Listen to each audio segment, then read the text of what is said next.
যায় না। যাক, সেই বিষয়টি আমি বলতে চাই না। বারবার আমি যে বিষয়টি বলতে চাই এটা থেকে ঘুরে যাচ্ছি, কারণ অনেক কথা জমে আছে। প্রথমত, ছাত্রদলের পরাজয়ের মূল কারণ হিসেবে আমি যেটা মনে করি সেটি হলো গ্রুপিং। ছাত্রদলের নেতৃত্ব নির্বাচন, ছাত্রদলের ভিপি নির্বাচন, ভিপি প্রার্থী নির্বাচন, এগুলি আবিদ খুব চমৎকার একটা ছেলে, আবিদ খুব ভদ্র ছেলে নিঃসন্দেহে, কিন্তু আমাদের পছন্দ অপছন্দ কিছু যায় আসে না। ছাত্রদলের মধ্যে সব পক্ষের পছন্দ হয়েছে কিনা সেটাকে অবশ্যই দেখতে হবে। ছাত্র রাজনীতির নতুন এক মাত্রা তৈরি করেছে বাংলাদেশ ছাত্র শিবির। তারা ঢাকা বিশ্ববিদ্যালয়ের মতো জায়গায় নিজেদের আধিপত্য দেখিয়েছে এবং তারা বিজয় লাভ করেছে। এই বিজয়টা কেন হলো, কাদের কারণে এই বিজয়টা হলো? ছাত্র শিবির নাকি সবচেয়ে বড় ভূমিকা পালন করেছে বিএনপি? তারা নিজের একটা নেগেটিভ তৈরি করে দিয়েছে, সেই নেগেটিভের কারণে মূলত ছাত্র শিবির ভোট পেয়েছে। কি নেগেটিভ? শিবিরের নেগেটিভ। শিবির খারাপ, শিবির এই, শিবিরের কাছে নারী নিরাপদ না, কিন্তু নারীরা দেখিয়ে দিয়েছে তারা শিবিরের কাছে নিরাপদ। এখন শিবিরের এই চ্যালেঞ্জ মোকাবেলা করতে হবে যে আমাদের কাছে নারীরা সবচেয়ে বেশি নিরাপদ। আরো বেশি কথা বলবো, এর আগে চলুন এ বিষয়ে গুরুত্বপূর্ণ যে আলোচনা শুনবো সাইফুল সাগর ভাই তিনি কি বলেছেন। অভিনন্দন, অনেক অনেক অভিনন্দন শিবিরকে বিশাল বিশাল বিজয়ের জন্য, ভূমিধস বিজয়ের জন্য। কিন্তু আজকের এই ভিডিওটা শিবিরের জন্য না। আজকের এই ভিডিওটা আমি যেটা করছি এটি বিএনপির জন্য, এটি ছাত্রদলের জন্য, এটি পুরো বিএনপির সবগুলি সংগঠনের জন্য। শেষ পর্যন্ত শুনবেন। আমি খুব মন প্রাণ খুলে কয়েকটি কথা বলতে চাই, খুব ছোট্ট পরিসরে বলবো, কিন্তু কথাগুলি বললে আমি জানি আমাকে শিবির ট্যাগ দেওয়া হবে, আমাকে বিএনপি কোনো না কোনোভাবে গালি দেওয়ার চেষ্টা করবে, কিন্তু গালি দিবেন না। আমি আপনাদের ভালোর জন্য কিছু কথা বলি, সবসময় বলে আসার চেষ্টা করেছি। আমি অর্ধেক কথা শুনে কোনো মন্তব্য করার মানুষ না, আমি বহু চিন্তা করে ভালোর জন্য বলি। আমরা জানতাম যে ফ্যাসিস্টের বিরুদ্ধে যে আন্দোলন আমরা করছি এর ফলাফল ভোগ করবে বিএনপি, তবুও আমরা মনে করছি না বিএনপি যদি ভালোভাবে দেশ চালানোর জন্য প্রস্তুতি নেয় বা তারা যদি সেইভাবে চালাতে পারে, আমরা ফ্যাসিস্টের পর বিএনপি দেশ চালাক, জামাত ইসলামী মিলেমিশে দেশ চালাক, আমাদের কোনো আপত্তি নেই। কিন্তু আমরা পরবর্তী যা দেখছি তা নিয়ে কিছু কথা বলবো, শেষ পর্যন্ত দেখবেন। আর ট্যাগ দেওয়ার জন্য আজকে শিবির, এই ট্যাগ মানে শিবির ট্যাগকে নিয়ে এখন এক বিজয়ের সবচেয়ে বড় প্রতীক হয়ে গেছে শিবির ট্যাগ। কারণ অন্ততপক্ষে এটা তো স্বীকার করতে হবে, সারা বাংলাদেশের সবচেয়ে যত নির্বাচন হয়, সবচেয়ে চ্যালেঞ্জিং নির্বাচন এবং সবচেয়ে স্বচ্ছ নির্বাচন হয় ঢাকা বিশ্ববিদ্যালয়ের ঢাকসু নির্বাচনে। সেখানে কোনো কারচুপির সুযোগ নেই নেই নেই। যে যত কথাই বলেন গতকালকে ঢাকসু নির্বাচনে এটা হয়েছে, ওটা হয়েছে, এটা হয়েছে, কোনো প্রমাণ দিয়ে কেউ কিছু বলতে পারবে না। এক দুইটা যাই হয়েছে এগুলো শুধুমাত্র কোনো কিছু মানে একটা কিছু বলার জন্য বলা, এছাড়া আর কোনো কিছু নেই। স্বচ্ছ নির্বাচন হয়েছে, পরাজয়কে মানতে হবে। শিবির ট্যাগ যারা দিয়েছেন তারা পরাজিত হয়েছেন, শিবির ট্যাগ যারা খেয়েছেন তারা এখন ঢাকা বিশ্ববিদ্যালয়ের নেতৃত্ব দিচ্ছেন। এই হলো বাস্তবতা, মেনে নিতে হবে। আসি মূল আলোচনায়। আমি প্রায় 9 বছর পর দেশে এসেছি। আওয়ামী লীগ নিয়ে কাজ করেছি, বিএনপি নিয়ে কাজ করেছি, জামাত ইসলাম নিয়ে কাজ করি। একমাত্র আমি মনে হয় বিদেশে বসে একটা চ্যানেল চালিয়েছি যেখানে প্রত্যেকটি দলের লোকজন আমার চ্যানেলে এসছে, কথা বলেছে। একটা বিকল্প একমাত্র চ্যানেল হিসেবে তৈরি করেছি। সুতরাং সবগুলো দলের সাথে, তাদের দলের গুরুত্বপূর্ণ মানুষের সাথে আমার সবসময় কথা হতো। আজকে এখানে বাংলাদেশে এসে আওয়ামী লীগ দেশে নাই, যে কারণে তাদের সাথে আমার হয়তো দেখা সাক্ষাৎ হচ্ছে না। আওয়ামী লীগ যদি ঠিকই একটা ভালো পর্যায়ে থাকতো তাহলে আওয়ামী লীগেরও আনাগোনা আমার এখানে থাকতো। কারণ আমি আওয়ামী লীগের শত্রু নই। তো আওয়ামী লীগ বা ফ্যাসিস্ট শেখ হাসিনা সরকার যে শেষের দিকে যা করেছে এবং বিগত সময়গুলিতে যেভাবে অত্যাচার নিপীড়ন করেছে, বিশেষ করে বিএনপির উপরে, জামাত ইসলামের উপরে এবং অন্যান্য দলের উপরে, আলেমদের উপরে, মাদ্রাসা শিক্ষার্থীদের উপরে, এগুলি সব পাপ একীভূত হয়ে শেখ হাসিনার পতন ঘটিয়েছে। এবং বিশেষ করে জুলাই আগস্টে যে হাজারো শিক্ষার্থীকে এবং জনতাকে যেভাবে মেরেছে, এরপর এই দলটির পক্ষে কি কথা বলবে এটা কখনো কল্পনা করা যায় না। যাক, সেই বিষয়টি আমি বলতে চাই না। বারবার আমি যে বিষয়টি বলতে চাই এটা থেকে ঘুরে যাচ্ছি, কারণ অনেক কথা জমে আছে। প্রথমত, ছাত্রদলের পরাজয়ের মূল কারণ হিসেবে আমি যেটা মনে করি সেটি হলো গ্রুপিং। ছাত্রদলের নেতৃত্ব নির্বাচন, ছাত্রদলের ভিপি নির্বাচন, ভিপি প্রার্থী নির্বাচন, এগুলি আবিদ খুব চমৎকার একটা ছেলে, আবিদ খুব ভদ্র ছেলে নিঃসন্দেহে, কিন্তু আমাদের পছন্দ অপছন্দ কিছু যায় আসে না। ছাত্রদলের মধ্যে সব পক্ষের পছন্দ হয়েছে কিনা সেটাকে অবশ্যই দেখতে হবে। এই ডাকসু নির্বাচন শুধুমাত্র কি মনে করেন ঢাকা বিশ্ববিদ্যালয়ের শিক্ষার্থীদের মধ্যে সীমিত? অবশ্যই না। সারা বাংলাদেশের যারা যারা রাজনীতি করে, রাজনৈতিক সচেতন মানুষ যারা আছে, এবং শিক্ষার্থীরা শুধুমাত্র তার ঢাকার শিক্ষার্থী না, সারা বাংলাদেশ থেকেই কিন্তু এখানে শিক্ষার্থীরা শিক্ষা গ্রহণ করতে আসে, এবং ওই যেসব অঞ্চলে যার যার বাড়ি সেসব অঞ্চলেও কিন্তু এর একটা প্রভাব পড়ে। ছাত্রদল, বিএনপি বিশেষ করে, আমি বিএনপি ঠিক হলে ছাত্রদল বা অন্যান্য সংগঠন সব ঠিক হয়। বিএনপির যারা দায়িত্বশীল নেতারা রয়েছেন, বলতে পারবেন যে আপনারা দায়িত্বশীল আচরণ করেছেন 5ই আগস্টের পর? আমি আমার এই অফিসে গতকালকেও কিছু নারী নেত্রী এসে কেঁদেছেন এখানে, এই আমার এই চেয়ারটাতে বসে কেঁদেছেন, এই চেয়ারটাতে বসে কেঁদেছেন। কেন কেঁদেছেন? এই কারণে যে তারা গত বহু বছর যাবৎ, যখন শেখ হাসিনার আমল, নিপীড়নের আমল এবং নির্যাতনের আমল, তখন তারা প্রত্যেকটা মিছিল মিটিংয়ের সামনে বসে বসে বুককে চিতিয়ে যে সব ধরনের ঝুঁকিকে মাথায় নিয়ে এরপর তারা রাজনীতি করত। আর সেই নারী নেত্রীগুলিকে এখন বঞ্চিত করা হচ্ছে, তাদেরকে দলের গুরুত্বপূর্ণ পদ থাকবার কথা তাদের সাথে কোনো যোগাযোগই করছে না। আমি শুধুমাত্র নারী নেত্রীর কথা বলছি। গতকালকে যেহেতু আমার এখানে কান্না করে গেছে, আমি বলতে চাই না কে এসছিল কে, আমি তো আর নেতা নই, আমি সাংবাদিক হিসেবে আমার কাছে সবাই আসতো, এবং আমি সবার দুঃখ দুর্দশার পাশে সবসময় ছিলাম, যে কারণে আছে এবং থাকবো। বিএনপির লোকজনকে বলছি, গালি দিয়েন না, বোঝার চেষ্টা করুন। আজকে যে ভূমিধস পরাজয় আপনাদের ডাকসুতে এসছে, এটি কিন্তু কথা বলবে আগামী রাজনীতিতে। এটি কিন্তু আপনাদেরকে বিশাল বার্তা দিয়েছে, আপনাদের জন্য ভালো হয়েছে। আপনাদেরকে আবারও আপনাদেরকে নিজেরা ভেরিফাই করুন, যাচাই করুন যে আপনারা কোথায় আছেন। বিএনপির শীর্ষ নেতারা এমন ভাব এখন বর্তমানে 5ই আগস্টের পর, যাদেরকে গত 15 বছর ধরে কেউ কখনো দেখেনি, অন্তত লাস্ট 5 বছর ধরে তো দেখেনি অনেকেই, যারা কর্মীদের সাথে কোনো সম্পর্ক নাই, নেতাদের সাথে কোনো সম্পর্ক নাই, এলাকার মানুষের সাথে কোনো সম্পর্ক, তারা এখন সামনে চলে এসছে, তারা এখন নেতৃত্বে চলে এসছে।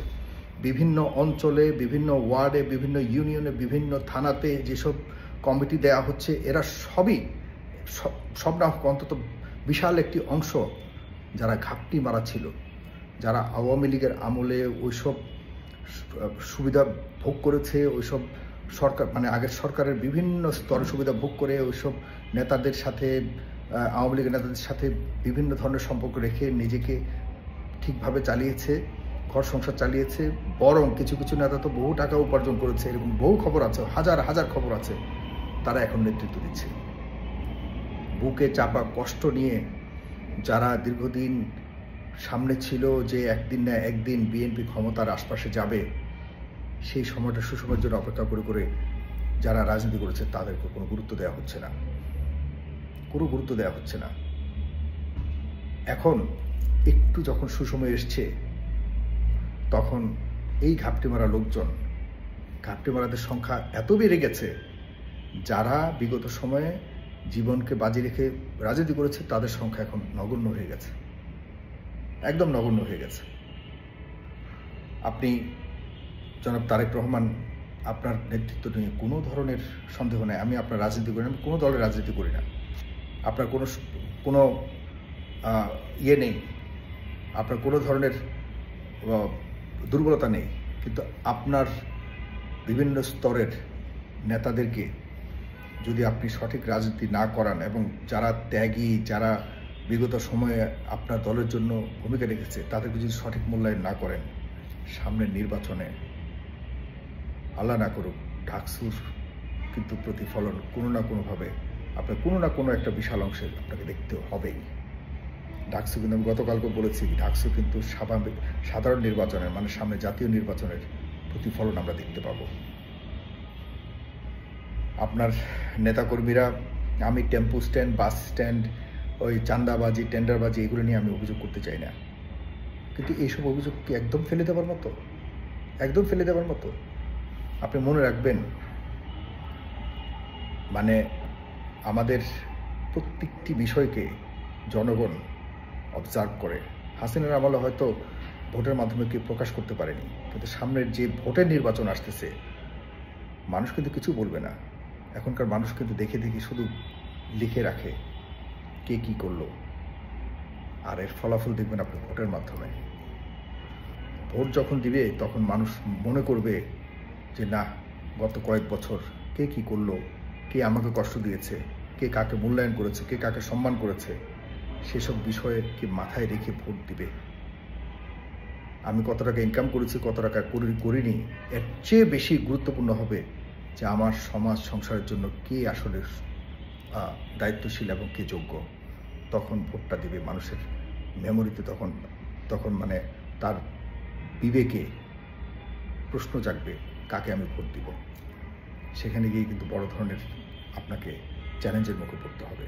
জনাব তারেক রহমান, যারা যারা আপনার পক্ষে কাজ করেছিল, যারা যারা আপনার দলের জন্য, আপনার দলের ভিতরে যারা যারা কষ্ট করেছে, তাদেরকে মূল্যায়ন এখনো পর্যন্ত সেরকমভাবে করেননি আপনারা।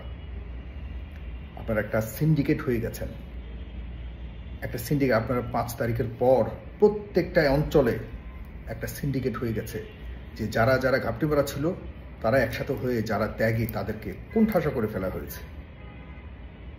এটা অন্তত পক্ষে জামাত ইসলামে করে না, এটা অন্তত পক্ষে শিবির করে না। এই বাস্তবতা আপনাকে মানতে হবে। আমি শিবির আর জামাত ইসলামের সাথে আপনার তুলনা নাই করলাম, আমি আপনার দলের বিভিন্ন স্তরের নেতাকর্মীদের সাথে আপনার দলের অন্য স্তরের নেতাকর্মীদের তুলনা করছি। আপনি যদি চান চ্যালেঞ্জ করে বলতে পারবো, বুকে হাত দিয়ে, আমার এই ভিডিওটা যারা দেখছেন বুকে হাত দিয়ে, বিএনপির যারা করছেন বুকে হাত দিয়ে বলুন যে আপনারা আপনাদের বর্তমান দলের যেভাবে দলটা চলছে একদম তৃণমূল থেকে আপার লেভেল পর্যন্ত, আপনারা কি খুব হ্যাপি? আমি তো বলি না আপনার দলের বা আমার এই আজকের এই কথাবার্তাতে বলি কোনোভাবেই কিন্তু আমি মিন করছি না যে আপনার দলের থেকে আপনার ওই কোনো একটা নেতাকে সরিয়ে জামাত ইসলামের কাউকে বসিয়ে দেন না। আমি বলছি আপনার দলেরই যোগ্য ত্যাগী যারা বিগত সময়ে কষ্ট করেছে তাদেরকে নিয়ে বসান। তারা বুঝবে দলের মায়া কী, তারা বুঝবে খালেদা জিয়ার জন্য কতটুকু মায়া, তারা বুঝবে তারেক রহমানের জন্য কতটুকু মায়া, তারা বুঝবে বিএনপির জন্য কতটুকু মায়া। কিন্তু এই মায়া ঘাপটি মারা যারা ছিল, যারা ঘাপটি মেরেছিল, যারা লোভের জন্য, যারা অর্থের জন্য সবসময় বিএনপিকে ব্যবহার করেছে, তারা কখনোই মায়া বুঝবে না। তারা নিজের পকেটের আর নিজের সামনে কিভাবে নির্বাচনে পার হওয়া যায়, এটার জন্য সবচেয়ে খারাপ লোকটাকে পর্যন্ত পাশে রেখে কিভাবে মেরে কেটে কিভাবে সামনের নির্বাচনে পার হওয়া যায় সেটা চিন্তা করবে। তারা বিএনপির চিন্তা করে না। তারা বিএনপির সাংগঠনিকভাবে লাভবান কীভাবে হবে, তার সাথে বিএনপির যে একটা বড় সম্পর্ক রয়েছে, তার আচরণের সাথে সম্পর্ক রয়েছে, এটি কখনো ভাবে না। তাদের চিন্তা হলো যে কোনোভাবেই হোক সামনে নির্বাচনে পাশ করতে হবে, এককভাবে বিএনপি জাহান্নামে যাক, এটা হলো তাদের চিন্তাভাবনা। তাদেরকে ফাইন্ড আউট করে যদি এখনই ব্যবস্থা না হয়, ভূমিধস পরাজয় সামনে করতে অপেক্ষা করছে। আমাকে গালি দিতে পারেন, কিছু কসম করে বলছি আমার এই ভিডিওটি আপনাদের একদিন না একদিন আপনাদেরকে অনুভব বা আপনাদেরকে সামনে এনে দিবে, আপনাদের বাস্তবতাকে এবং আপনাদের ওই সময়ের ভূমিকাকে। সুতরাং আপনারা, আমি বলি না যে আমার এই সব ভিডিও শেয়ার করেন, মন থেকে প্রাণ থেকে বলছি আপনাদের জন্য এখনও সময় আছে। যারা বিগত আমলে নেতাকর্মীদের মূল্যায়ন করেনি, নেতাকর্মীদের দিকে তাকায়নি, তাদের থেকে সরে যান। আবেগে চলবেন না, বাস্তবতাকে সামনে আনুন। জামাত ইসলাম আপনাদের শত্রু হতে পারে, কিন্তু তাদেরকে শত্রুর মতো আচরণ না করে তাদেরকে প্রতিদ্বন্দ্বী ভাবুন, রাজনৈতিক প্রতিদ্বন্দ্বী ভাবুন এবং তাদের সাথে রাজনৈতিকভাবে মোকাবেলা করুন। সামনের সময়টাতে আপনারা ভালো কাজ করুন, তারাও ভালো কাজ করুক, কিন্তু আপনারা খারাপ কাজ করবেন আর তারা ভালো কাজ করলে মানুষ হয়তো আপনাদের ভয়ে থাকবে, কিন্তু ভোটটা আপনাদেরকে দিবে না। ভয় আর ভোট দেয় এক জিনিস না, ভয় আর সম্মান এক জিনিস না। বুঝতে হবে যারা চোর, গুন্ডা, লাফাঙ্গা, অশিক্ষিত, ওই অর্থে অশিক্ষিত, যারা শিক্ষাকে অবমূল্যায়ন করে, ওইসব অশিক্ষিত এবং যারা সমাজের মধ্যে কখনোই সামাজিক কর্মকাণ্ডকে দেখা যাচ্ছে তুচ্ছ করে অসামাজিক কর্মকাণ্ডকেই মানুষের উপরে সামাজিক কর্মকাণ্ড চাপিয়ে দিয়ে একটা বড় শ্রেণী আছে সমাজের প্রভাব রাখতে চায়, তাদেরকে অবশ্যই ইগনোর করতে হবে, তাদেরকে তাদেরকে আপনাদের পক্ষ থেকে বা তাদের পক্ষ ত্যাগ করতে হবে আপনাদেরকে। তবেই হয়তো আপনাদের একটা ভালো সময় আসবে। আমার দুঃখ লাগছে, কষ্ট লাগছে যে এত নিপীড়িত হয়েছেন, এত কষ্ট সবচেয়ে বাংলাদেশের রাজনীতিতে গত 15 বছর এই বিএনপির নেতাকর্মীরা, আমার কাছে তো খবর আছে, বুকে কত চাপা কষ্ট নিয়ে রাজনীতি করেছে। সবচেয়ে বেশি নির্যাতিত নিপীড়িত এই দলটির ঢাকসুতে এরকম পরাজয় হবে কখনোই ভাবিনি। আলোচনা শুনেছেন, এটাই হচ্ছে মূল বাস্তবতা। এখন কথা হচ্ছে, এই বাস্তবতা থেকে কি আসলে ছাত্রদল শিক্ষা নিবে বা বিএনপি শিক্ষা নিবে? আমার আসলে বোধগম্য নয়। তারা যদি হাসিনার পতন থেকে শিক্ষা নিতে না পারে, তাহলে এখন এই ডাকসু নির্বাচনে তারা কি শিক্ষা নিবে? শিক্ষা নেওয়া দরকার ছিল হাসিনার পতন থেকে। হাসিনা এত বড় একটা শাসক হওয়ার পরেও, এত গুন্ডা বাহিনী থাকার পরেও অস্ত্রহীন মানুষের কাছে তার পরাজিত হয়েছে, তার দেশ থেকে পালিয়ে যেতে হয়েছে। এর চেয়ে তার কি আছে? এখান থেকে যদি ছাত্রদল শিক্ষা না নেয়, বিএনপি শিক্ষা না নেয়, ডাকসু নির্বাচন থেকে কি শিক্ষা নেবে? তারপরও আপনাদের কাছে অনুরোধ, আমরা বিএনপি সাপোর্ট করি। আমরা গত 16 বছর যাইতে পারি না, 2018-14 পর থেকে রাজনীতি বুঝি বা মোটামুটি কথা বলি। তো ওই পর থেকে কিন্তু বিএনপি অনেক প্রোগ্রামে গিয়েছি, বিএনপির অনেক প্রোগ্রাম কভার করেছি, বিএনপি প্রোগ্রামে থেকেছি। তা আমরা তো বিএনপিকে পছন্দ করি, এই জন্যই গিয়েছি। এখন এই যে বিএনপি, এই বিএনপিকে তো আসলে আমরা চাচ্ছিলাম না, আমরা তো সেই আগের বিএনপি চাই। ফ্যাসিস্ট আমাদের বিএনপি চাই, যে বিএনপি নির্যাতিত হয়েছে এবং জনগণের পাশে থেকে তার কথা বলেছে। এই বিএনপি তো আওয়ামী লীগ গণনার বিএনপি। তো এই বিএনপি দিয়ে আমরা কি করব? এই বিএনপি আমাদের কোথায় নিয়ে যাবে? এই বিএনপি তো আবার আমাদেরকে একটা আওয়ামী লীগ তৈরি করে দিবে, আবার আমাদের উপর ফ্যাসিস্ট হয়ে যাবে। মানুষের তো এই আতঙ্ক ভয়, এই আতঙ্ক ভয়টা যদি জাতীয় নির্বাচনে গ্রাম গঞ্জে সকল জায়গায় ছড়িয়ে পড়ে, তখন তো ঢাকা বিশ্ববিদ্যালয়ের অবস্থা হবে। তখন আপনাদের হার মেনে নেওয়া ছাড়া আর কোনো উপায় থাকবে না। এই জন্য আপনাদের আগেই ডিসিশন নিতে হবে। এখন অনেকে বলতেছে যে বাংলাদেশে বিএনপি যত ভোট আছে, শিবিরের অত ভোট নাই, জামাতের অত ভোট নাই। আরে ভাই, ঢাকা বিশ্ববিদ্যালয়েও শিবিরের অত ভোট ছিল না, হয়ে গেছে। পরিস্থিতি পরিবেশ তৈরি করেছে। ঠিক জাতীয় নির্বাচনেও পরিবেশ তৈরি করবে। যদি বিএনপি তাদের রাজনৈতিক ন্যারেটিভ ঠিক করতে না পারে, জামাত যে রাজনীতি করছে সেই রাজনীতি কিন্তু একদম পল্লী জায়গা চলে যাচ্ছে। এখন কিন্তু গ্রামগঞ্জে জামাত নিয়ে আলোচনা খুব হয়। তাহলে সেখান থেকে একটা জোয়ার যদি চলে আসে, তখন এই জোয়ার থামানোর মতো কোনো অস্ত্র বিএনপির কাছে থাকবে না। যেন বিএনপি উচিত হবে তাদের মানুষের রাজনীতি করা, এলিটদের রাজনীতি থেকে ফিরে আসা। এলিটদের রাজনীতি করলে এলিটদের ভোট পাবেন। এবার চিন্তা করে দেখুন যে এলিট এই দেশে কয়টা আছে। মেঘমাল্লার ও হিন্দুস্তানি যে হলরা রয়েছেন জগন্নাথ, সেই হল ছাড়া মেঘমাল্লার সারা এই 15 হলে মাত্র 7-8টা ভোট পাইছে। তো এই ভোটগুলোই হচ্ছে মূলত আপনাদের ভোট।